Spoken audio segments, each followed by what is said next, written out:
Okay, so it's already 4:01. Let's begin with the session. So, a very warm good evening to one and all, and a very happy new year from Patliputra Sahodaya to one and all who are part of the session today. So, it's very good to see you this year again on this platform. And the topic for today's session is understanding pedagogical competencies. तो ये एक बहुत अच्छा topic है साल की. Happy new year to everyone in the chat box who is wishing a very warm, happy, prosperous new year to one and all on behalf of Patliputra Sahodaya. बहुत अच्छा टॉपिक है आज अंडरस्टैंडिंग पेडागोजिकल कॉम्पिटेंसीज शुरू करने का साल को, क्योंकि बहुत इंस्पिरेशनल टॉपिक है ये. और हर कोई जो कि एक पेडागोज है, एडुकेटर है, चाहता है कि वो रोज इम्प्रोवाइज कैसे करे, कुछ ऐसी चीज उसके अंदर आ जाए जिससे वो डिजायर्ड रिजल्ट निकाल के ला पाए अपने क्लास के लिए, अपने स्टूडेंट्स के लिए, अपनी ऑर्गेनाइजेशन के लिए. तो अंडरस्टैंडिंग पेडागोजिकल कॉम्पिटेंसी शायद एक भारी भरकम सा फ्रेज लगे, कॉम्प्लेक्स लगे, टेक्निकल लगे, बोरिंग लगे, बट इसको आज हम लोग बिल्कुल स्टोरी की तरह समझेंगे, बिल्कुल सरलता से आराम से बैठकर सुनेंगे. और जो भी चीज़ सेशन से आप ले सके उसको ज़रूर इम्प्लीमेंट कीजिएगा, क्योंकि बहुत रिसर्च करके, काफ़ी टाइम स्पेंड करके, काफ़ी केस स्टडीज़ के बाद ये आज के सेशन को तैयार किया गया है. So, understanding pedagogical competency, I will begin this session with a very simple, true story of an educator. और एक ऐसे एडुकेटर जो कि बहुत ही ज़्यादा कॉम्पिटेंट हैं, और ये स्टोरी बहुत ज़्यादा स्पेशल है हम लोगों के लिए, क्योंकि ये एडुकेटर अपने पटना के ही हैं. तो जब कोई अपने ज़मीन का होता है, अपने पटना का होता है, तो उसकी स्टोरी सुनने में और भी मज़ा आता है. इंस्पिरेशन 10 गुना ज़्यादा मिलता है. तो मेरी जो पहली स्टोरी है is of none other than a very own Anand Kumar ji. इनकी मिसाल क्या दे, ये पेडागोजिकली बहुत कॉम्पिटेंट हैं. इनके स्टाइल से, इनके कॉम्पिटेंसी से हम लोग क्या क्या सीख सकते हैं, ये हम लोग आज इसके ऊपर थोड़ी सी चर्चा करेंगे कि क्यों ये इतने ज़्यादा पेडागोजिकली कॉम्पिटेंट है और इनसे हम लोग क्या इंस्पिरेशन ले सकते हैं. ठीक है. तो आनंद कुमार का नाम सबने सुना है, जिन्होंने नहीं भी सुना है, अगर सुपर 30 मूवी देखी है तो उससे आपको समझ में आएगा. और हर एडुकेटर को इनको जानना चाहिए, क्योंकि इनकी जो एजुकेशनल जर्नी है वो एग्जाम्प्लीफाई करती है, मैग्नीफाई करती है समर्पण को. एडुकेशन, शिक्षा की तरफ इनका पूरा जीवन समर्पित है. इनके रिजिलियंस को, कि कितने एडवर्सिटी के बाद भी हमेशा बाउंस बैक किए, और commitment to providing quality education to privileged and underprivileged students. देखिए, प्रिविलेज स्टूडेंट्स को पढ़ाना बहुत ज़्यादा तकलीफदेह नहीं हो सकता है, क्योंकि उनका कहीं ना कहीं नर्चरिंग, उनका बैकग्राउंड, उनके माँ बाप कहीं ना कहीं जानते हैं कि पढ़ाई क्या होती है. बट फर्स्ट जनरेशन जो पहली दफ़ा ही पढ़ रहा है, जो कुछ नहीं जानता है, उसको आईआईटी जैसे एग्जामिनेशन को क्रैक करवा देना, वो भी ईयर आफ्टर ईयर, ज़रूर इस इंसान में कुछ अलग से कॉम्पिटेंसी होगी, जिसमें वो science and art of teaching and learning वो इंसान जानता होगा, और उनसे हम लोग बहुत कुछ सीख सकते हैं. तो सुनहरे अक्षरों में उन्होंने अपना नाम लिखवाया है हिस्ट्री में, और we have a lot of things to learn from this case study. So Anand Kumar ji हमारे पटना के ही हैं. सबसे जो अच्छी बात है, जो बार बार बोलने का मन करता है, that he is from Patna, and financial constraint से हमेशा गुजरे, और एडुकेशन में उनके फाइनेंशियल कंस्ट्रेंट्स हमेशा उनके बाधा डालती चली गई. तो इनका एडमिशन हुआ था कैम्ब्रिज यूनिवर्सिटी में. मतलब ये इतने काबिल थे, हैं, कि मैथमेटिक्स में अच्छा स्कोर किया और कैम्ब्रिज यूनिवर्सिटी को क्वालिफाई किया इन्होंने. लेकिन फाइनेंशियल कंस्ट्रेंट्स की वजह से वहाँ वो जा नहीं पाए. ये बहुत बड़ी एक बात है, एक बहुत बड़ी एडवर्सिटी है, कि जब आप पैसे की कमी की वजह से आपके इंटेलेक्ट को भी चैलेंज मिलता है. बट इस चीज़ को इन्होंने एडवर्सिटी की तरह नहीं, बट कि एक फ्यूल की तरह काम किया. इसको इन्होंने ये सोचा कि मेरे साथ तो ऐसा हुआ, बट ये जो दर्द, ये तकलीफ है, ये किसी और स्टूडेंट को ना हो, और जितने स्टूडेंट की ज़िंदगी को ये सुधार पाएँ, उसमें इम्प्रोवाइजेशन कर पाएँ, इसका प्रण इन्होंने लिया. और स्पेशली जो इनके खुद के जैसे बैकग्राउंड से आते थे, फाइनेंशियली कंस्ट्रेंट बैकग्राउंड से आते थे, अंडर प्रिविलेज बच्चों को इंटेलेक्ट होते हुए, नॉलेज के लिए लगन होते हुए वो पीछे ना रह जाएं, इसका इन्होंने प्रण लिया.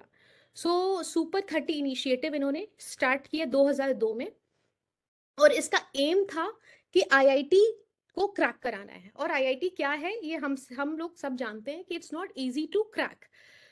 इन्होंने क्या किया कि free coaching and accommodation provide शुरू किया, 30 बच्चों को देना, देने के लिए जो कि इकोनॉमिकली डिसएडवांटेज्ड स्टूडेंट्स थे फ्रॉम रूरल बैकग्राउंड, जो कि हाईली कॉम्पिटिटिव एग्जाम आईआईटी को क्रैक करने के लिए फ्री अकोमोडेशन एंड कोचिंग देने का शुरू किया। कि ये सोच ही अपने आप में बहुत ही यूनिक और बहुत बड़ी है।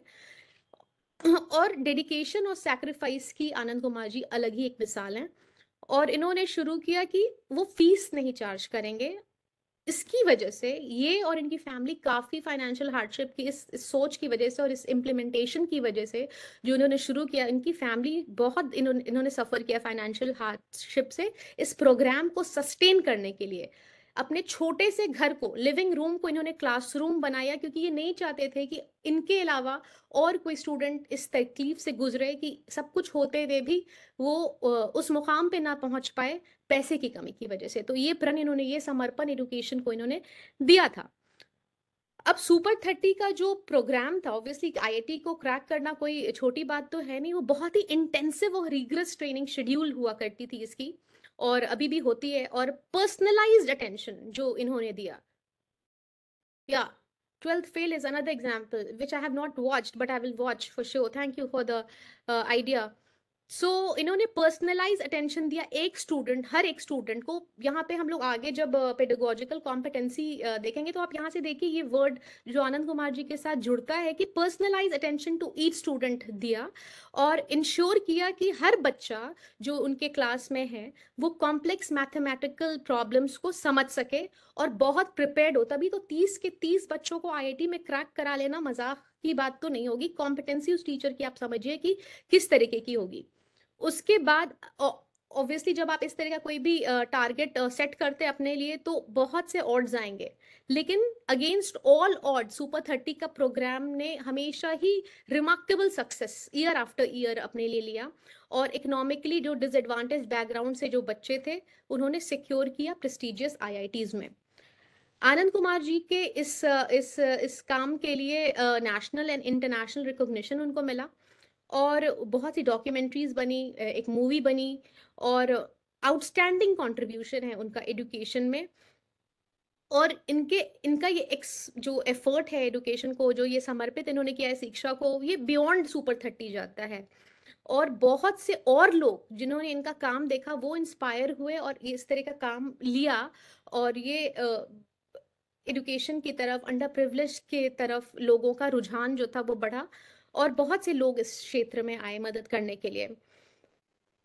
ये बात सिर्फ मैथमेटिक्स पढ़ाने की नहीं है या फिर आईआईटी जी को क्रैक कराने की बात नहीं है। ये अब this is about breaking barriers, कि कोई भी चीज अगर आप नॉलेज को प्राप्त करने के लिए निकलते हैं तो कोई भी चीज बैरियर नहीं बन सकती अगर आपने दृढ़ दृढ़ निश्चय कर लिया है तो। This is what Anand Kumar life is telling us. It's not about just teaching math but about breaking barriers and creating opportunities for those who might have otherwise been behind. सब कुछ होते हुए, जैसे हमने कहा, सब कुछ होते हुए भी वो चीज ना मिल पाए अगर, तो वो बैरियर को तो ब्रेक करना पड़ेगा। वो बैरियर कौन ब्रेक कर सकता है? एजुकेशन के अलावा कुछ और नहीं कर सकता है। इन्होंने प्रण लिया था कि ये क्वालिटी एजुकेशन प्रोवाइड करेंगे कमतर लोगों को, और इंडिया ही में नहीं, अक्रॉस इंडिया, अक्रॉस वर्ल्ड ये ट्रांसफॉर्मेटिव पावर जो होती है एजुकेशन की, और इसका जो इम्पैक्ट एक टीचर क्रिएट कर सकता है स्टूडेंट्स की लाइफ को, इसने बदला है आनंद कुमार जी के इनिशिएटिव ने। So this is a very beautiful case study to begin the year with, कि हमें कुछ इंस्पिरेशन अगर इनसे मिल जाए, जहाँ पे बिल्कुल अनकंडीशनल और बिल्कुल साफ मन से अगर कोई इंसान पढ़ाना चाहता है या नॉलेज ग्रहण करना चाहता है या देना चाहता है, तो कोई भी चीज़ बैरियर नहीं बनती है। ये इनकी लाइफ हमें बताती है। और ऐसी क्या इनमें चीज़ है जो अंडर प्रिविलेज, जो बिल्कुल कुछ नहीं जिनका बैकग्राउंड है, वो बच्चे आईआईटी जी क्रैक कर लेते हैं? ऐसी क्या चीज़ है एक टीचर में जो साल दर साल 30 आउट ऑफ 30 बच्चे क्रैक करते हैं? कुछ अगर हम लोग इनसे सीख सकते हैं, कुछ कॉम्पिटेंसी अगर इस पेडागॉग से हम लोग ले सकते हैं, तो हम लोग भी, it would be a win-win situation for all of us. So the first question is, what is pedagogical competency? बिल्कुल सरल भाषा में, बिल्कुल भी इसके ऊपर कुछ टेक्निकल हमें लगाने की जरूरत नहीं है। इसको बिल्कुल इजी भाषा में, सिंपल स्टेप बाय स्टेप समझना है, ताकि ये हमारे अंदर सिस्टम में चला जाए कि ये होता क्या है।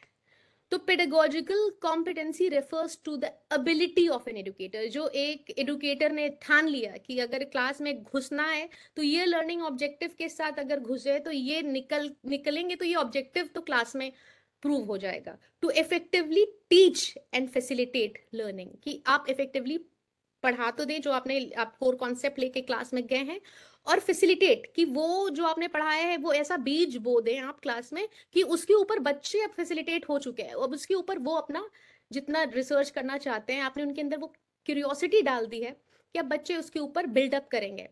सो इसमें इन्वॉल्व क्या क्या होता है?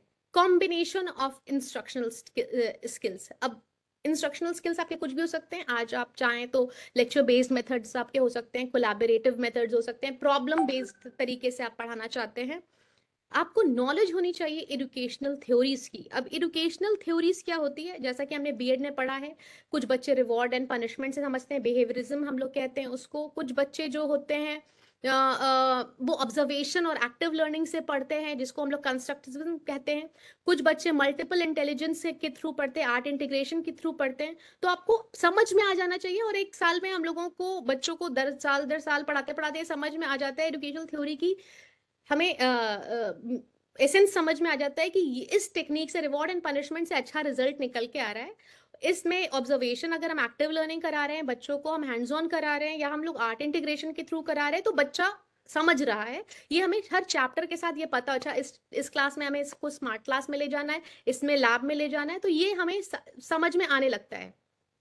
Understanding diverse learning style. Obviously हर बच्चा अलग है, हम लोग खुद ही बहुत अलग हैं। किसी को सुन के अगर समझ में आ जाता है, किसी को लिख कर समझ में आ जाता है, तो हमें डाइवर्स लर्निंग स्टाइल तो रखना ही पड़ेगा। लेक्चर मेथड हमेशा काम नहीं करेगा, या एक तरीके का मेथड नहीं काम करेगा। ये बार बार नेशनल एजुकेशन पॉलिसी भी कह रही है कि डाइवर्स लर्निंग स्टाइल, फ्लेक्सिबिलिटी थोड़ा रखिए, क्योंकि बच्चा एक स्टाइल से नहीं पढ़ पाता है अगर, तो उसको दूसरा स्टाइल का ऑप्शन भी दीजिए। obviously it's very demanding on teachers, but again education एक ऐसी चीज है which will demand a lot of things from us, क्योंकि इसी पे हमारा पूरा का पूरा future based है। and the capacity to create a supportive learning environment, support बहुत जरूरी है टीचर का।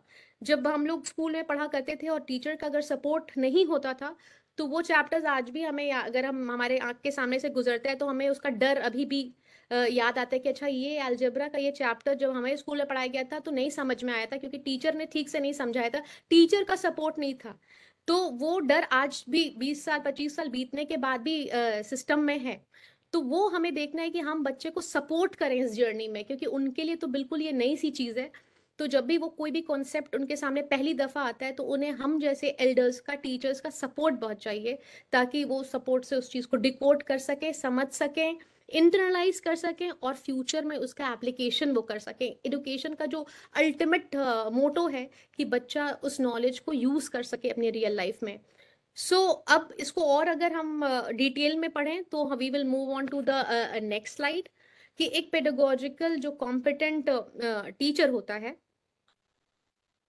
जिसको art of teaching and learning का बहुत अच्छे से जिसकी पकड़ है, उसको क्या क्या पता होना चाहिए, इसको और भी हम लोग डिटेल में समझते हैं। तो एक जो कॉम्पिटेंट एडुकेटर होता है, टीचर होता है, पेडागॉज कुछ भी कह लें, हम लोग जो भी हैं, अगर हम अपने आप को कॉम्पिटेंट तभी कह सकते हैं जब हमें एक क्लियर अंडरस्टैंडिंग होगी करिकुलम की। अब करिकुलम तो सीबीएसई हमें प्रोवाइड करता है, लेकिन हमारा रोल उसमें क्या है, कि अब FA1 में क्या आएगा, UT1 में क्या आएगा, हाफ ईयरली में क्या आएगा, तो छोटे बड़े चैप्टर को हमें कैसे मिलाना है, engaging and not so engaging chapter को कैसे हमें मिक्स एंड मैच करना है। लंबा अगर चैप्टर है और फिर छोटा है, तो ऐसा नहीं हो जाए कि सारे जो बोरिंग, जो नॉट सो बोरिंग या engaging and not so engaging एक साथ हो जाए। तो हमें वो कॉन्कॉक्शन कॉम्बिनेशन अपनी कॉम्पिटेंसी के हिसाब से करना है, ताकि बच्चा थ्रू आउट द ईयर मजा ले एडुकेशन का, बच्चा through out the year engage रहे एडुकेशन में। तो हमें हमें वो एबिलिटी होनी चाहिए कि हम एक वेल स्ट्रक्चर्ड और एंगेजिंग करिकुलम बनाएं, जो कि ऑब्वियसली अलाइन होना चाहिए एजुकेशनल ऑब्जेक्टिव से। जो भी एजुकेशनल ऑब्जेक्टिव आपके स्कूल की है, सीबीएसई की, उससे उसका अलाइनमेंट हो सके। वो कभी भी हम लोग अपनी मर्जी से बदल नहीं सकते एजुकेशनल ऑब्जेक्टिव को। जो हम लोग कर सकते हैं वो है कि स्टूडेंट को एक एंगेजिंग और इंटरटेनिंग और कि वो पूरे साल जो है एजुकेशन को बर्डन नहीं, बट के अच्छे से ले, उस तरीके की स्ट्रक्चरिंग हमें करने की आज़ादी हो। छोटा बड़ा लंबा जो नहीं लंबा है, और जो इंटरटेनिंग नहीं लग रहा है उसको इंटरटेनिंग के साथ कैसे क्लब इन करना है, उस तरीके की आज़ादी आपके पास हो। और ये भी समझना है कि आपके लर्नर्स की नीड क्या है। जब हमें अंडरस्टैंड करना है करिकुलम को, तो ये भी हमें समझना होगा कि लर्नर्स की नीड क्या है। द सेकेंड, लर्नर्स की नीड सबसे ज्यादा इंपॉर्टेंट है। जब तक हम उनकी नीड को केटर नहीं करेंगे, हमारे टीचिंग का कोई मतलब नहीं होगा, इट वुड बी इररेलेवेंट। तो लर्नर की नीड को माइंड में हमेशा ही रखना है। The second one is instructional design.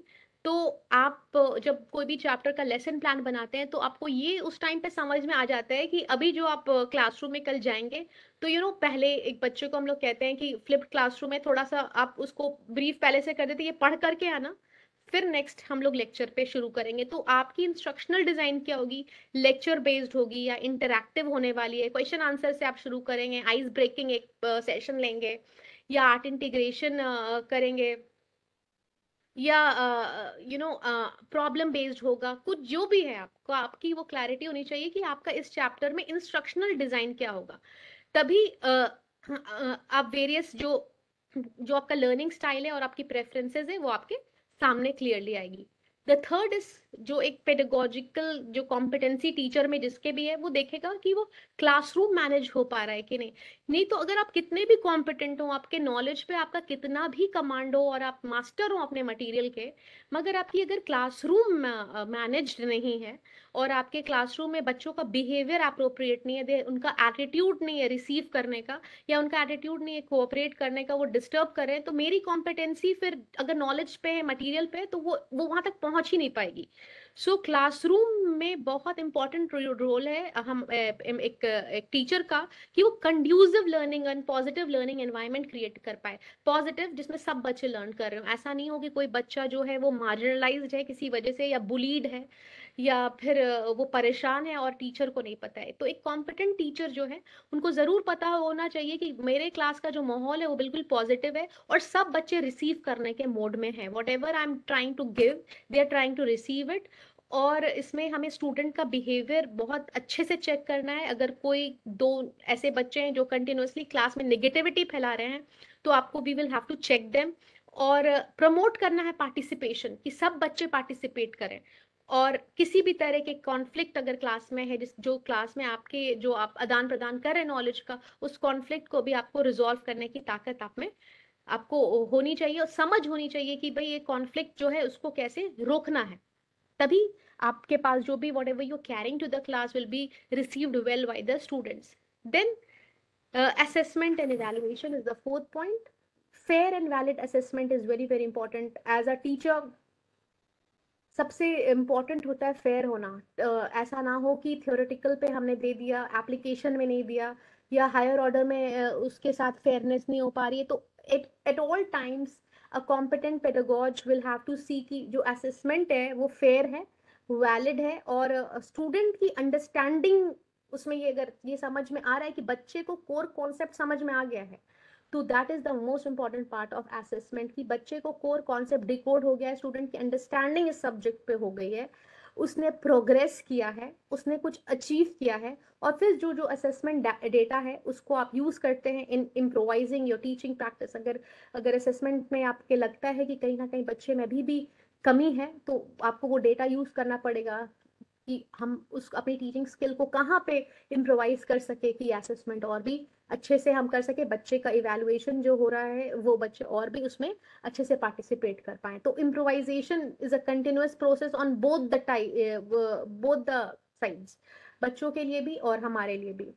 Then differentiated instruction, जो कि नेशनल एजुकेशन पॉलिसी बार बार कह रही है कि हम कोई भी बच्चे को हम सिर्फ अगर विजुअली पढ़ाते हैं, तो हो सकता है कि कोई बच्चा ऑडिटरी हो, कोई बच्चा हैंड्स ऑन करता है। इसीलिए एनईपी ने इतने सारे hands on learning, experiential learning, art integration के ऊपर नुक्कड़ नाटक, रोल प्ले किया है, कि अगर बच्चा लेक्चर मेथड से नहीं कर रहा है, तो शायद अगर वो रोल प्ले करता है तो उससे समझ जाए, पोइट्री राइटिंग करता है तो उससे समझ जाए, आर्ट इंटीग्रेशन करता है तो उससे समझ जाए, बट बात यह है कि वो समझ जाए। एक्सपीरियंशियल लर्निंग से तो डिफरेंशिएटेड इंस्ट्रक्शन आपको टेलर टीचिंग मेथड्स करने के लिए बोला जा रहा है। क्योंकि ज़ाहिर सी बात है कि हम भी जब एडल्ट्स हैं तो हमें भी एक चीज़ अगर हम 365 डेज एक ही मोड में हम किसी को रोज देख रहे हैं तो हमारे लिए भी वो इतना मोनोटोनस हो जाता है कि at times a brain stops, right. तो बच्चों के लिए भी, जो बच्चों के हाथ में आजकल मोबाइल फोन्स है और एंटरटेनमेंट और डोपामिन रश उनके लिए फिंगर टिप पे है, ऑब्वियसली वो एक टोन में एक तरीके से टीचर को सुन के वो नहीं करेंगे, जबकि उनके पास और भी साधन है नॉलेज के। तो हमें अपने आप को मेनी नॉचेस अप करना पड़ेगा और डिफरेंशिएटेड, ताकि हम टेलर टीचिंग मेथड कर पाए अपने बच्चों, क्योंकि इतनी समझ हमें हो जाती है कि हमारा बच्चा किस स्टाइल से पढ़ना चाह रहा है। अगर बहुत मोनोटोनस हो गई है तो फिर स्पोर्ट्स कराना है, अगर स्पोर्ट्स से बच्चा बहुत थक के आया है तो हमें क्या कराना है, तो वो हमें टेलर हमेशा करते रहना है, ताकि एंड ऑफ द डे बस हमारा जो एजेंडा है कि बच्चे की लर्निंग हो, whatever the target has been set is achieved. और डाइवर्स लर्निंग स्टाइल्स हमें क्लासरूम में रखना है। कोई भी एक मेथड से बच्चा नहीं पढ़ सकता है। दिस इज एक पेडागोजिकल कॉम्पिटेंसी का जो एक की पॉइंट है। Then technological integration, NEP and is a policy based on technology.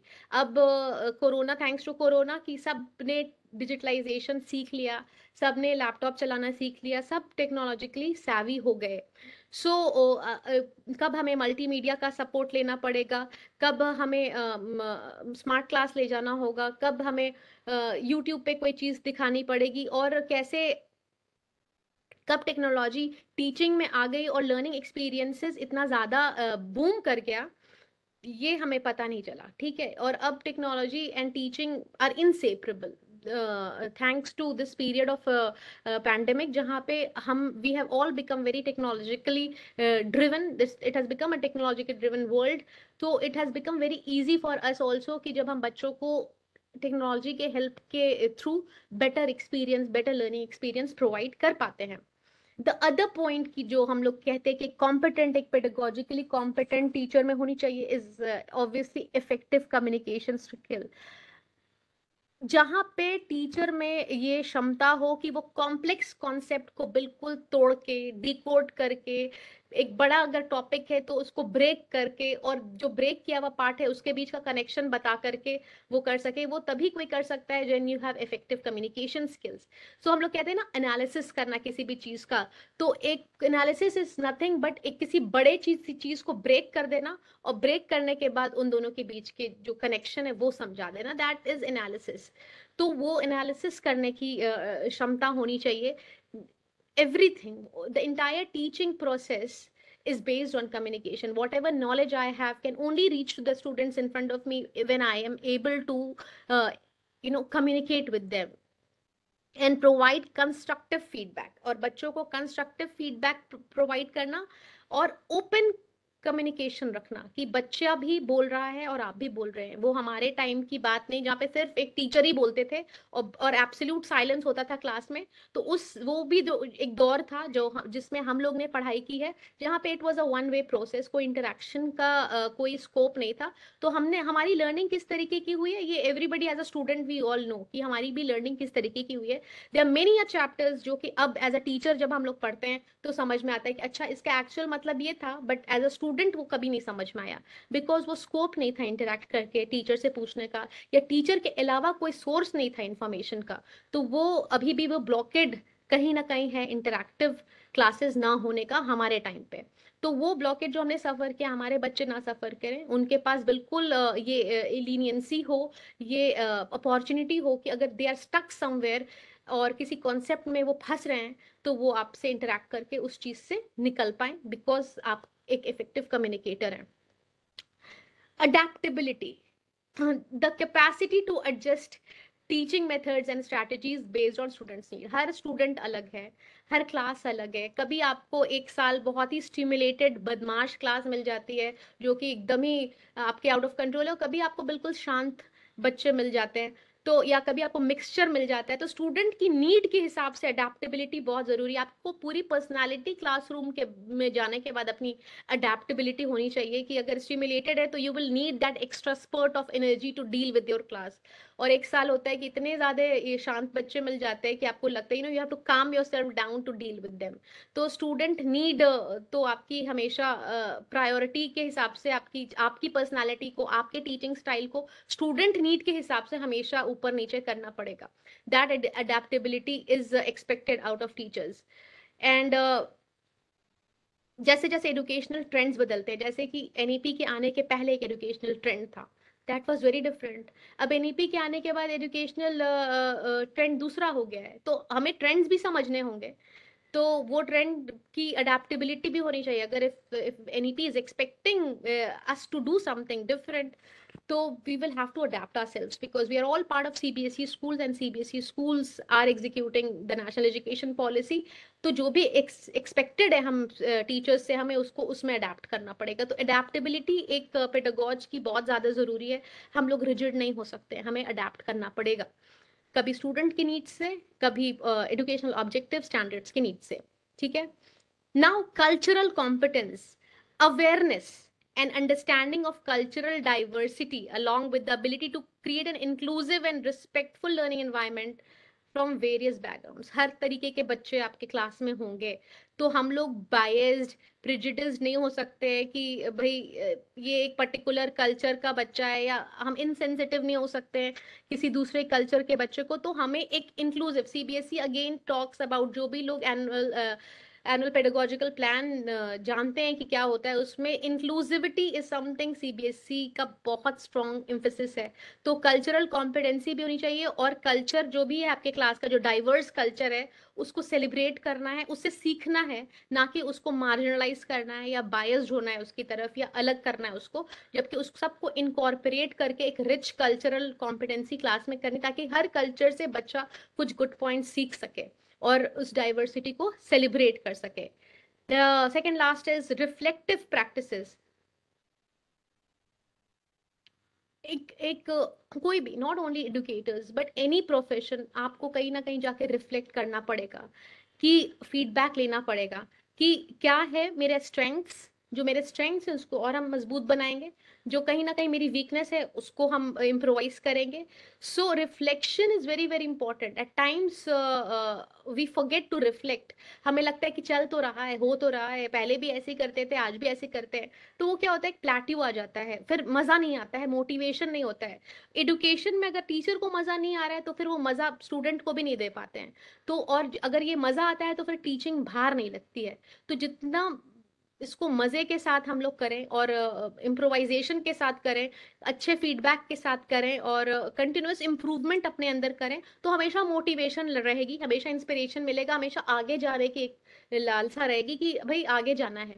ना कि इसको एकदम कहीं से भी ब्लॉक कर देना कि भाई जो है वैसे ही चल रहा है, वो माइंडसेट अब चल नहीं सकता है। क्योंकि हमारे जो बच्चे हैं बहुत ही ज्यादा डायनामिक है, बहुत ही स्पॉन्टेनियस है। हमसे अच्छे टीचर्स उनको यूट्यूब पे मिल जाते हैं, बट हमारा रोल और भी क्रिटिकल हो गया है, क्योंकि बच्चों को इन्फॉर्मेशन बहुत है, लेकिन सही इन्फॉर्मेशन देने वाले फिजिकल टीचर्स की कमी हो जाएगी। इसीलिए हमारा रोल बहुत ज्यादा इंपॉर्टेंट और भी हो गया है, in the light of so much of material available online. तो उस प्रोसेस में हमें अपने आप को हमेशा इम्प्रोवाइज, हमेशा अपडेटेड और हमेशा इन्फॉर्म्ड रहना पड़ेगा, और एडवांसमेंट्स जो भी आपकी है एजुकेशन में, उसको लेके अपडेटेड रहना पड़ेगा। क्योंकि हमारे बच्चे हमें तभी they will look up to when they will think कि हमें, हमारे पास के हर चीज की पकड़ है। नहीं तो इन अ इंफॉर्मेशन रिच इन्वायरमेंट, अगर हम अपने आप को कहीं रोक देंगे, इम्प्रोवाइज नहीं करेंगे, अपडेट नहीं करेंगे, तो हम लोग भी ऑब्सलीट हो जाएंगे। तो उस ऑब्सलीट से होने से बचने के लिए हमेशा रिफ्लेक्ट करना पड़ेगा कि where do I need to improve and what are my strengths, and reflective practices हमेशा एक कॉम्पिटेंट पेडागोज को करनी पड़ेगी, ताकि वो कंटिन्यूअसली एक ग्रोथ प्लेटफॉर्म पे चलते चला जाए। Collaboration, collaboration is very important. Obviously we will have to collaborate with parents, with other stakeholders, students के साथ, ताकि learning environment कलीग्स के साथ जो कलीग, बहुत सारे जब न्यू टीचर्स आते हैं तो आप देखते हैं कि स्कूल में कुछ पहले से टीचर्स है हु आर वेरी फेमस, जो बच्चे उनकी क्लास करने के लिए परेशान हो जाते हैं कि बिल्कुल इनकी क्लास छूटनी नहीं चाहिए।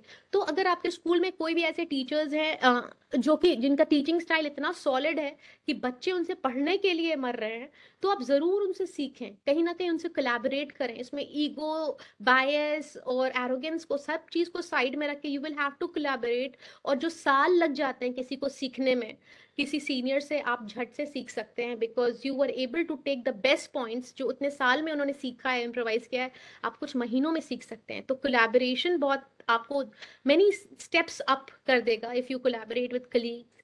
पेरेंट्स आपके लिए इजी कर सकते हैं जब आपको पता चलता है कि बच्चे का एक्चुअल में नेचर क्या है और आपके लिए क्लासरूम में वो डिफिकल्टी क्यों पैदा कर रहा है, आपको पेरेंट्स से तुरंत डिकोड हो जाएगा।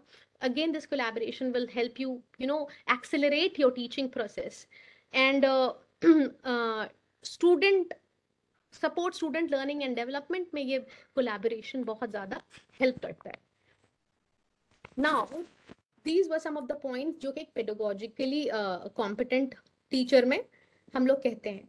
Again there some more points कि इफेक्टिव डिसिप्लिन होनी चाहिए। अब डिसिप्लिन तो हम लोग सुनते आए हैं, हमारे टाइम में भी हुआ करती थी, जब क्लास में टीचर घुसते थे और कहते थे कि know talking in the class and absolute silence, only pin drop silence और समथिंग, कि पिन ड्रॉप साइलेंस हुआ करता था और टीचर बोलते थे और हम लोग सुनते थे। तो that was not effective discipline, that was considered to be physical discipline. Effective discipline ये होना चाहिए कि discipline that is long term में जो चले। आपके अगर दो बच्चे हैं जो कि आपस में आपको लग रहा है कि क्लास में उन लोगों के बीच में रिफ्ट है, तो आप ये नहीं करें कि आप दोनों को अलग अलग बिठा दें कि तुम यहाँ बैठो तुम वहां बैठो, बात खत्म नहीं, क्योंकि वो आपके जाते ही या कुछ टाइम के बाद फिर वो रिकर करेगा। तो यू हैव टू थोड़ा सा टाइम आकर के बाहर अपने अपने टीचर वाले रोल से बाहर आकर के काउंसलर का रोल बन के आपको पूछना पड़ेगा कि ये क्या है जो प्रॉब्लम तुम दोनों के बीच है, जिसकी वजह से ये मेरा लर्न ये टीचिंग प्रोसेस ही नहीं बिगिन हो पा रहा है। And you sort it out permanently, giving 10 minutes of yours, and that is effective discipline, जिसमें अगला टीचर भी जो आएगा उसके लिए भी डिसिप्लिन इफेक्टिवली स्टैब्लिश्ड होगी, because you have taken the long root.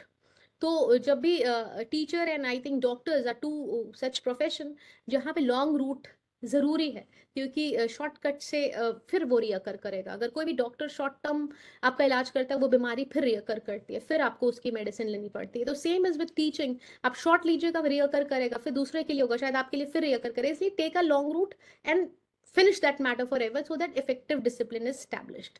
Correct. Now being prepared for class, obviously आजकल के बच्चों को अगर आप देखेंगे, they are very very smart. वो आपके थोड़े से दो लाइन से समझ जाएंगे कि मैडम का मूड अच्छा है या सर का मूड अच्छा है कि नहीं अच्छा है। तो आप प्रिपेयर्ड हैं कि नहीं प्रिपेयर्ड हैं क्लास में, ये भी बच्चा बहुत अच्छे से समझ जाता है।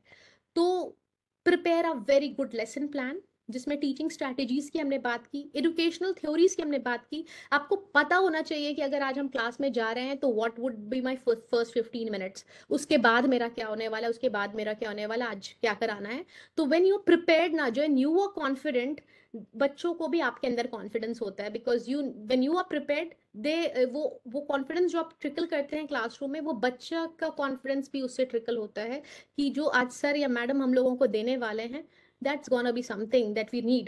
So you need to be very very prepared for your class, और उनको लगे कि जो stuff मेरे सामने आज हो रहा है, whatever chapter we are, it's a serious stuff। तो वो प्रिपरेशन हमारी बहुत तगड़ी होनी चाहिए। तो कोई भी इफेक्टिव पेडागोज है वो हिट एंड ट्रायल करने के लिए नहीं क्लास में आना है, उसको पता है कि इसके बाद ये, इसके बाद ये, इसके बाद ये, that command should be there on anything that you are dealing with. Then the third point is motivating students. Okay, तो हम लोग बिहेवियरिज्म एक थ्योरी, एजुकेशनल थ्योरी है, जिसमें रिवॉर्ड एंड पनिशमेंट के बारे में बात करते हैं।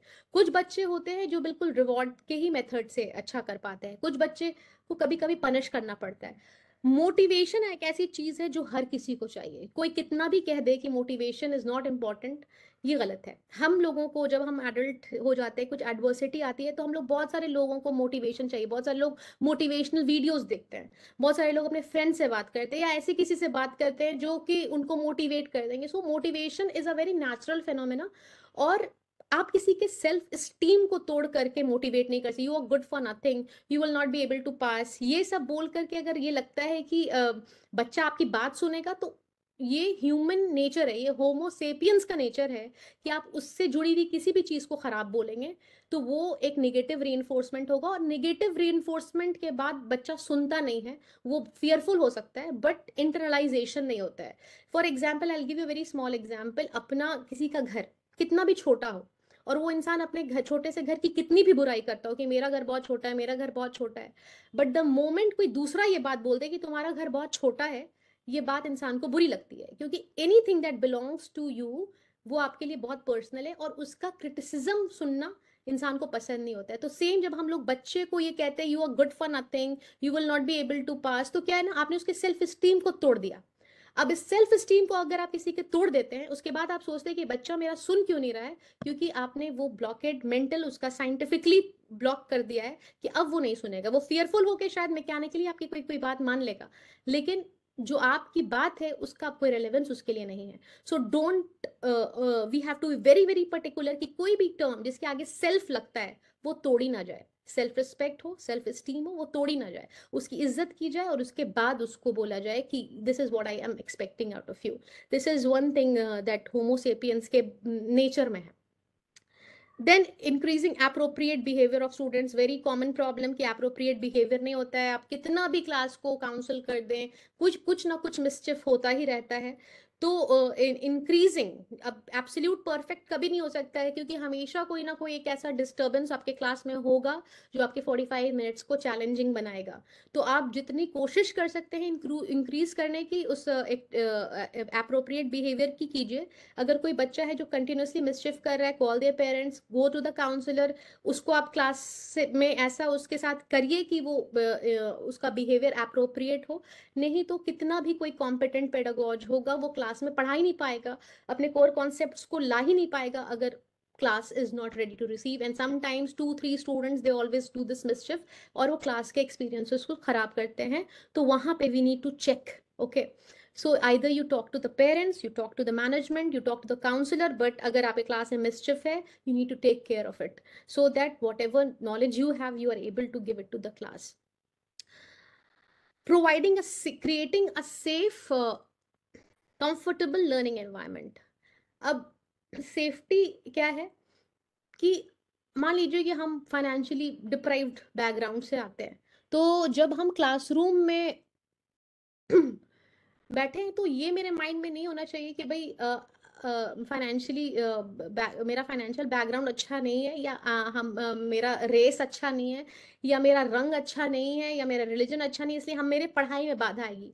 If a child is sitting in our class, the only thing is that कि वो लर्न करेगा, उसके अलावा उसका टेंशन कोई और नहीं होना चाहिए। If a child is seated in one class, तो उसका एजेंडा ये होना चाहिए कि इस क्लास से जब हम उठेंगे तो मेरी लर्निंग हो जानी चाहिए। उसके अलावा उसके माइंड में किसी भी तरीके का बुली, प्रेजुडिस, बायस्ड, फेवरेटिज्म उसके माइंड में नहीं आना चाहिए। That is another thing that a pedagogically competent teacher has to ensure कि मेरा क्लास का इन्वायरमेंट बिल्कुल बिल्कुल करेक्ट है। यहाँ पे कोई किसी को इस बात पे बुली नहीं कर रहा है कि ये गरीब है, या इस बात पे नहीं बुली कर रहा है कि हम सारे उस ग्रुप के बच्चे हैं जिनकी मदर्स कोई किटी पार्टी में फ्रेंड्स है तो हम फ्रेंड्स हैं।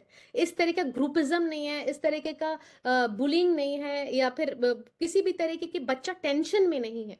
जब आपका बच्चा क्लास में है तो उस वो किसी और चीज की वजह से टेंशन में ना रहे, वो फील करे that when I am sitting in this class I am safe and my only agenda is to learn today. So safety बहुत ज़्यादा इंपॉर्टेंट है। हम ही लोग अगर इतने बड़े एडल्ट जब हो गए हैं, हमारे खुद के लिए हमारी सेफ्टी कितनी इंपॉर्टेंट है। अगर आप पेरेंट होते हुए सोचे कि जब हम लोग अपने बच्चे को किसी स्कूल में भेजते हैं, तो the only thing that comes to a mind कि मेरा बच्चा सेफ रहे। लर्निंग बाद में हो सकती है, लेकिन मेरा बच्चा सेफ रहे। तो हमें जब we are on the other side of the table, तो हमें भी एज टीचर ये इंश्योर करना है कि भैया अगर मेरे बच्चा ये इस क्लास में बैठा है एज अ स्टूडेंट, तो वो सेफ फील करे। जब वो सेफ फील करेगा, वो लर्न जरूर कर लेगा। लेकिन हम कितने भी अच्छे टीचर हों, कितना अच्छा नॉलेज दे रहे हो, लेकिन अगर बच्चा कहीं ना कहीं डरा हुआ है, सेफ नहीं फील कर रहा है कि शायद क्लास के बाहर जाके वो बच्चा मेरे को मारेगा, या क्लास के बाहर जाके मेरे रेस के ऊपर लोग हंसेंगे, या मेरी शॉर्ट हाइट की वजह से मेरे ऊपर लोग हंसेंगे, तो वो लर्निंग उसकी नहीं हो पाएगी। So that we have to ensure that the child is feeling very very safe, and you are the protector of the child. Then being creative and imaginative in daily lessons. NEP is saying to be creative and imaginative.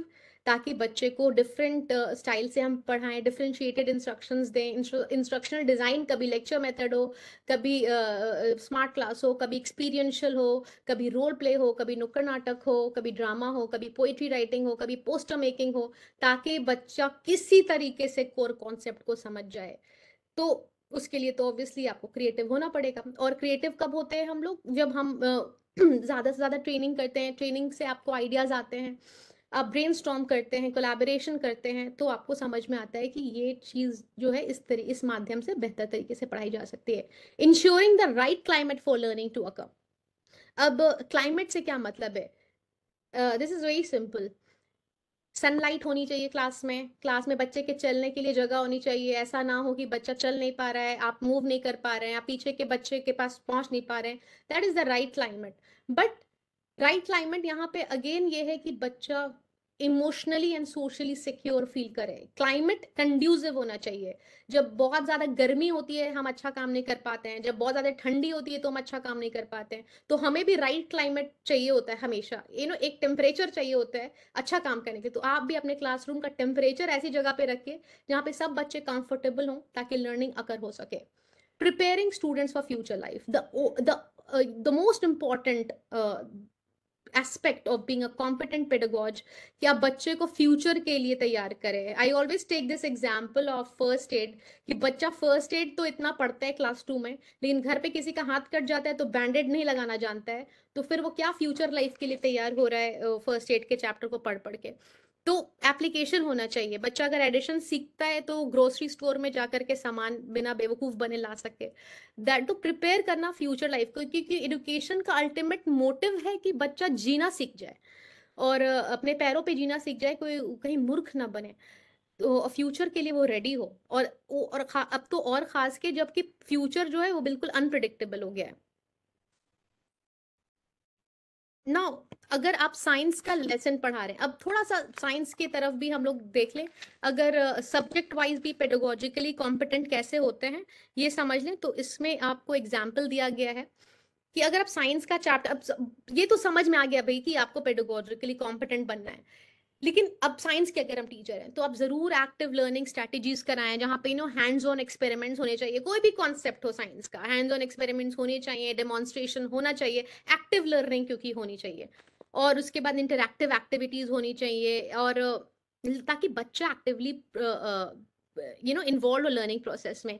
Case studies दीजिए, problem solving exercises दीजिए, GDs कीजिए, group discussion, ताकि बच्चे में critical thinking और application of scientific concepts आ सकें। अब हमने साइंस तो पढ़ा दिया, लेकिन बच्चा वो साइंटिफिक कॉन्सेप्ट को एप्लीकेशन में ही नहीं ला पा रहा है, तो फिर साइंस की क्लास का क्वेश्चनेबल है क्या है? तो ये अगर हम लोग पेडागोजिकली कॉम्पिटेंट है और अगर एक साइंस के टीचर है तो क्या क्या उसमें हम लोग कर सकते हैं, ये इसका एक स्लाइड है। तो एक्टिव लर्निंग स्ट्रैटेजी जरूर करें। टेक्नोलॉजी का इंटीग्रेशन तो अब सबको ही समझ गया है कि इससे छुटकारा नहीं है भाई। टेक्नोलॉजी आपको अच्छी लगे ना अच्छी लगे, ये दिस इज गोना स्टे, ये रहने वाली है अभी। तो आप बिल्कुल टेक्नोलॉजिकल टूल्स का इस्तेमाल करें, मल्टीमीडिया रिसोर्सेज का करें, साइंटिफिक कॉन्सेप्ट्स का प्रेजेंटेशन कैसे होता है, और लेसन को जितना ज़्यादा आप इंटरैक्टिव बना सकते हैं आप बनाएं। और डिजिटल बच्चों को इनकरेज करें कि वो डिजिटल रिसोर्सेज को यूज़ करें रिसर्च के लिए, डेटा एनालिसिस के लिए और कोलैबोरेटिव प्रोजेक्ट्स के लिए। ये क्योंकि आगे का फ्यूचर यही सब है। तो आप बच्चों को बिल्कुल रिसर्च में, एनालिसिस में ज़रूर डालें। एनालिसिस कोई भी बड़ी चीज़ को छोटा करके और उसके बीच के कनेक्शन को बच्चा समझे, ठीक है। और फिर है डिफरेंशिएटेड इंस्ट्रक्शन, जो कि हम लोग 2-3 बार बोल चुके हैं, कि बच्चों को आप अपॉर्चुनिटी दें कि वो एक्सप्लोर करें topics different levels of complexity पे। डिफरेंट लेवल, कुछ बच्चे रिमेंबर के लेवल पे होंगे तो कुछ जाहिर सी बात है कि अंडरस्टैंडिंग और क्रिएशन के लेवल पे हैं। तो आप बच्चों को हर तरीके से डिफरेंशिएटेड इंस्ट्रक्शन दें। ये ना सोचे कि अगर मेरा सारा बच्चा क्रिएशन के या एनालिसिस के लेवल पे, कुछ बच्चे अभी भी अंडरस्टैंडिंग के लेवल पे होंगे, तो उनको अपॉर्चुनिटीज दीजिए हर लेवल पे, कि वो हर हर तरफ से इंस्ट्रक्शन उनको मिले, ताकि वो उनके लिए वो लैडर जो है वो ईजी हो। फॉर्मेटिव असेसमेंट क्या होता है? हम लोग हमेशा इसके ऊपर बात करते हैं। फॉर्मेटिव, जब बच्चे का नॉलेज फॉर्म हो रहा है, जब हम पूरा पढ़ा नहीं चुके हैं, हम पढ़ाई के बीच में हैं, तब एक असेसमेंट लेना, ताकि ये समझ में आए कि बच्चे का जो नॉलेज फॉर्म हो रहा है वो सही हो रहा है कि नहीं, जो हम बच्चे को पढ़ा रहे हैं वो सही पढ़ा रहे हैं कि नहीं। वो एक्चुअली हमारा भी असेसमेंट है, क्योंकि जब बच्चा फॉर्मेटिव असेसमेंट देगा तो आपको समझ में आ जाएगा कि बच्चा अभी है कहाँ पे, किस पॉइंट पर है, और आपका नॉलेज जो आपने दिया है वो बच्चे ने किस पॉइंट पे रिसीव किया है। तो इससे आप बच्चे की जो अंडरस्टैंडिंग है उसको भी गेज कर पाएंगे और अपने टीचिंग स्ट्रैटेजीज को उसी के हिसाब से कस्टमाइज कर पाएंगे। और टाइमली एंड कंस्ट्रक्टिव फीडबैक जरूरी है, आपको भी जरूरी है, हम सबको जरूरी है फीडबैक, और कंस्ट्रक्टिव फीडबैक एंड टाइमली जो हमें मिल जाए कि हम कैसा पढ़ा रहे हैं, जो हम सोच रहे हैं कि हम तो बड़ा अच्छा पढ़ा रहे हैं बट बच्चा उसको रिसीव ही नहीं कर पा रहा है, या फिर अगर बच्चे ने रिसीव किया है तो फॉर्मेटिव असेसमेंट में वो किस तरीके से रिसीव कर रहा है, इसकी जानकारी आपको मिलती है। तो formative assessment is again a very important aspect when you are teaching science. Then inquiry based learning, there are many points, but जो मेरे को इम्पोर्टेंट जो ऊपर में लगता है वो we are discussing, so that एक समझ में आए कि कॉम्पिटेंट पेडागोज को साइंस की अगर वो क्लास ले रहे हैं तो these should be the forefront, जो माइंड में जो टिप पे आना चाहिए, वो दीज आर द पॉइंट्स।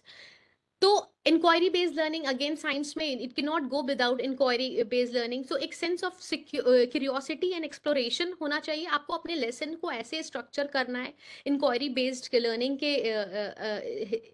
के अराउंड कि बच्चे के अंदर क्यूरियोसिटी एंड एक्सप्लोरेशन की भावना हो, और स्टूडेंट्स को हमें इनकरेज करना है कि वो ज्यादा से ज्यादा क्वेश्चन पूछें, एक्सपेरिमेंट्स डिजाइन करें खुद से, और आजकल के बच्चों को बहुत मजा आता है वर्किंग मॉडल्स बनाने में, और कंक्लूजन्स खुद से ड्रॉ करें।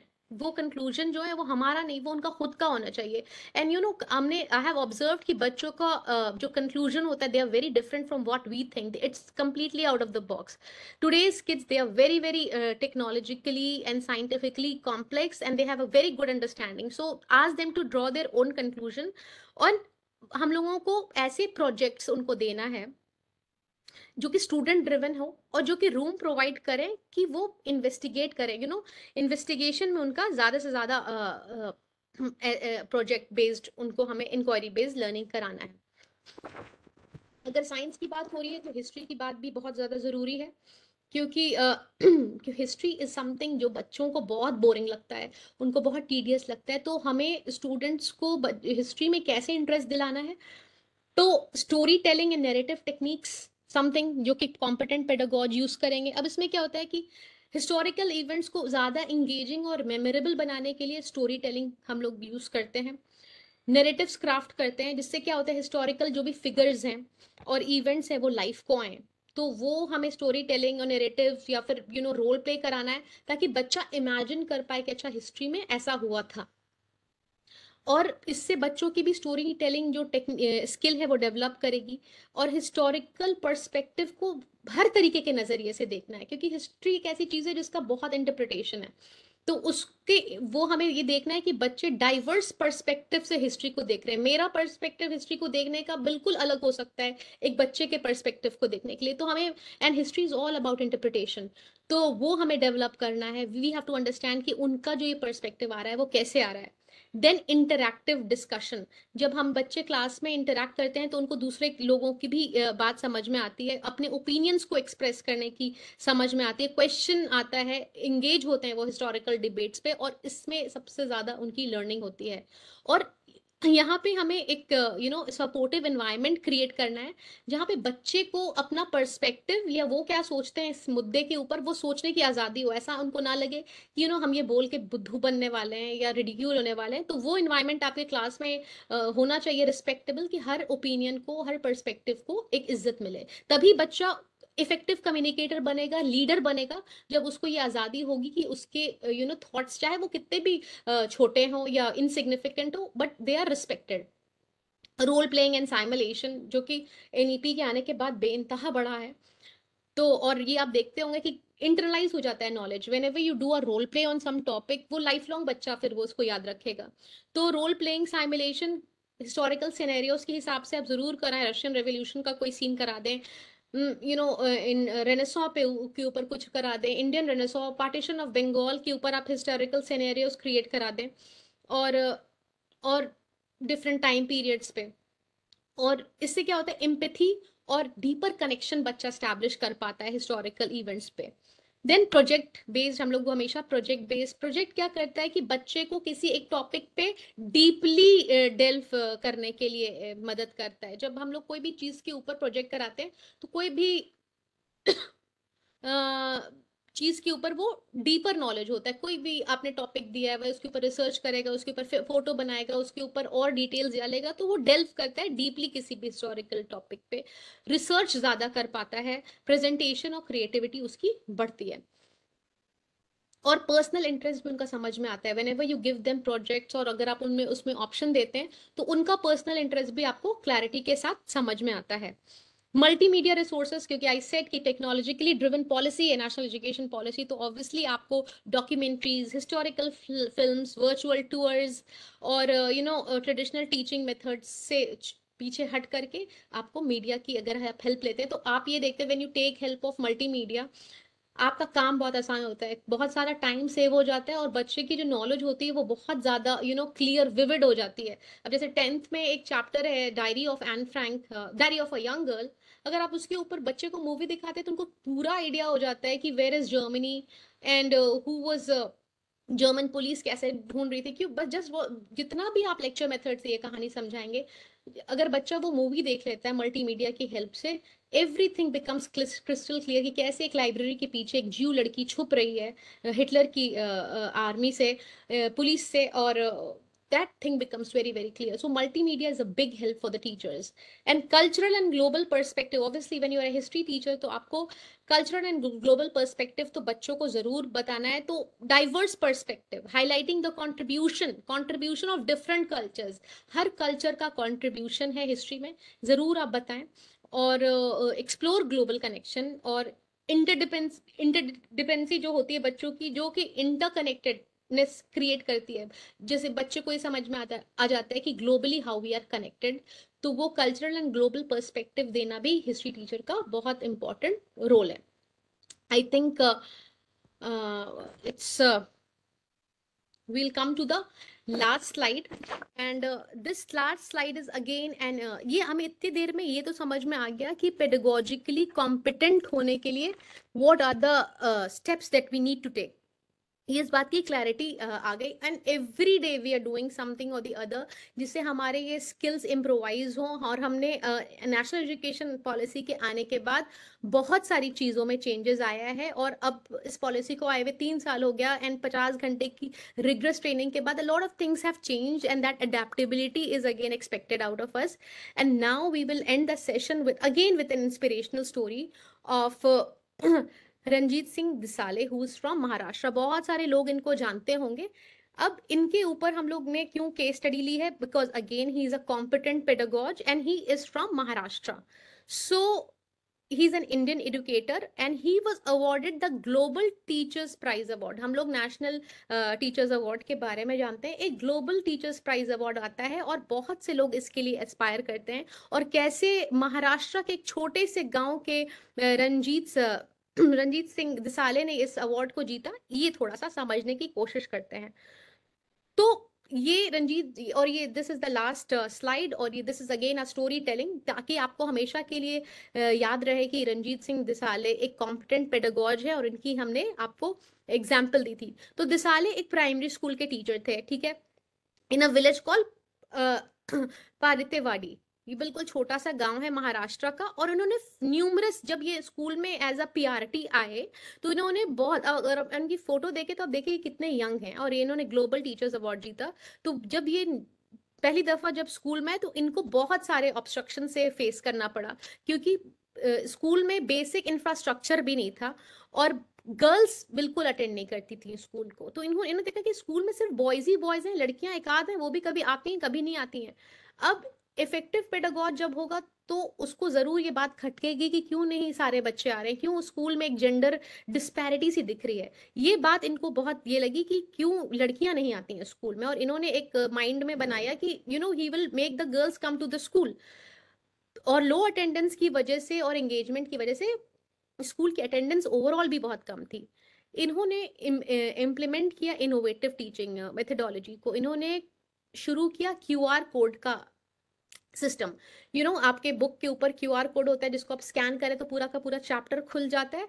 तो कॉन्टेक्सचुअलाइज एजुकेशनल सिस्टम का इन्होंने शुरुआत की ताकि घर बैठे लड़कियां जो हैं वो पढ़ सकें, क्योंकि ऑब्वियसली लड़कियों को स्कूल नहीं आने दिया जाता था, क्योंकि वो घर का काम करती थी, उनको लगता था कि स्कूल आके टाइम वेस्ट हो रहा है। तो इन्होंने क्यूआर कोड की मदद ली और इंटरैक्टिव बनाया, और उन बच्चों को जो कि नहीं आ सकते थे स्कूल, उनको ये पढ़ने का मौका दिया, क्योंकि इनके लिए गर्ल्स की एजुकेशन का बहुत ज़्यादा महत्व था। उसके बाद जेंडर डिस्पैरिटी उनके स्कूल में थी बहुत ज़्यादा, तो गर्ल्स की एजुकेशन के पीछे ही अपने विलेज में लग गए, घर घर जाते थे और ये बताते थे पेरेंट्स को कि लड़कियों को एजुकेशन देना एक्चुअली सोसाइटी के लिए सबसे ज़्यादा इंपॉर्टेंट है, क्योंकि सबसे ज़्यादा प्रताड़ित जो होती हैं वो लड़कियां ही होती हैं, और एक तो सेकंड जेंडर वो है ही, ऊपर से अगर आपने उसको एजुकेशन से भी डिप्राइव कर दिया तो क्या होगा, ये बताया पेरेंट्स को। और पेरेंट्स, जब आप सोच लीजिए कि गांव के पेरेंट्स कैसे होते होंगे, उनको ही इनकी कन्विंसिंग पावर इतनी थी और इतनी ज्यादा कंसिस्टेंट थी कि उससे इन्होंने कन्विंस किया। और 2020 में Ranjit Disale was awarded global teachers award. YouTube पे अगर आप जरूर देखिएगा ये टीचर्स अवार्ड जिसमें इनको अवार्ड मिला है, और किस तरीके के बैकग्राउंड से ये आते हैं, और इनको काफी अमाउंट मिला, बहुत अच्छा अमाउंट मिलता है जब इनके विनर्स को। और उसके बावजूद भी इन्होंने 50% अमाउंट अपने पास रखा और 50% अमाउंट 9 फाइनलिस्ट को बांट दिया, जो कि एजुकेशन की तरफ ज्यादा काम करने के लिए, इंस्पायर करने के लिए इन्होंने हाफ अमाउंट उनको ही बांट दिया, क्योंकि इनका अल्टीमेट मोटिव शिक्षा की तरफ अपना समर्पण दिखाने का था। तो इन्होंने पूरा अमाउंट अपने पास नहीं रखा। इस तरह के जो एफर्ट है ये सिग्निफिकेंट पॉजिटिव चेंज लाया उस महाराष्ट्र की उस छोटे से गांव में। गर्ल्स का जो इनरोलमेंट था वो बढ़ा, ओवरऑल एजुकेशनल एनवायरनमेंट पूरे गांव का सुधरा, जहाँ पे समझ में आया कि एजुकेशन कितनी इंपॉर्टेंट है और गर्ल्स के लिए कितनी इंपॉर्टेंट है। और इनोवेटिव टीचिंग मेथड जो उन्होंने इंट्रोड्यूस किया था, कॉन्टेक्सचुअलाइज्ड एजुकेशन मेथड्स और क्यूआर कोड का, उससे स्टूडेंट्स को बहुत ज़्यादा बेनिफिट हुआ। और ये बहुत से स्कूलों में रिप्लिकेट हुआ, जो ये समस्या से ये गुजर रहे थे, ये बहुत सारे जगह पे रिप्लिकेट हुआ। और ग्लोबल टीचर्स अवार्ड जीतने के बाद एक एक बड़ी हस्ती बन गई है, जाहिर सी बात है, ग्लोबल प्लेटफॉर्म पे इनको मिला। इसके बाद इस रिकॉग्निशन को इन्होंने बहुत यूज किया है एडवोकेट करने के लिए गर्ल्स एजुकेशन को, और बहुत से डिस्कशंस और इनिशिएटिव्स और एजुकेशनल चैलेंजेस को एड्रेस करने के लिए मार्जिनलाइज कम्युनिटीज में रंजीत सिंह दिसाले ने बहुत बेहतरीन काम किया है। Again during the times of Covid pandemic जब आया, तब रंजीत दिसाले ने अपने प्राइज मनी जो उन्होंने जीता था उससे उन्होंने बहुत रिलीफ कैंप्स में भी काम किए और वल्नरेबल फैमिलीज जो थी उसकी हेल्प की। तो ये कहानी क्या बताती है? ये कहानी बताती है ट्रांसफॉर्मेटिव पावर ऑफ एजुकेशन, और जो प्रोफाउंड इफेक्ट एक डेडिकेटेड टीचर क्रिएट कर सकता है एक इंडिविजुअल की लाइफ पे, एक कम्युनिटी की लाइफ पे। और उनकी जो इनोवेटिव अप्रोचेस थी, एडवोकेसी फॉर गर्ल्स एजुकेशन है, and selfless contribution to the well being of the community, इनको क्या बनाता है? एक कॉम्पिटेंट पेडागॉज बनाता है। और इसके लिए क्या चाहिए? एक बिल्कुल क्लियर इंटेंशन और समझ कि बच्चे किस तरीके से पढ़ाए जाते हैं। So that's all for the session today on understanding pedagogical competency through two inspirational stories, one from our very own Patna and the other from Maharashtra. Thank you very much for being with me on this platform, and thank you so much for all the good things in the chat box. I'll take your leave now and see you soon.